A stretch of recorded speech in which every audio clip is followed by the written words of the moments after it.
Have you ever wondered why a simple rice dish became one of the most complex culinary legends in history? Today we are uncovering the science behind biryani's unique layered structure. Biryani is a mixed rice dish originating in South Asia that was present during the Mughal era, though its exact birthplace remains debated among historians. The name itself is derived from the Persian word biryani, which literally means fried or roasted, hinting at the dish's ancient preparation roots. Unlike standard rice dishes, biryani is defined by its layering, where aromatic basmati rice and spiced meat or vegetables are stacked to create distinct flavor zones. To achieve that luxurious taste, cooks enrich the dish with added yogurt or ghee, a clarified butter, allowing steam to infuse every grain of rice.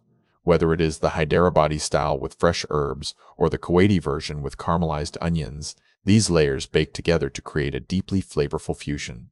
Ultimately, this dish proves that combining fried spices with slow-cooked rice creates a symphony of texture that defines South Asian cuisine. So there you have it. The science of layering transforms simple ingredients into a culinary masterpiece.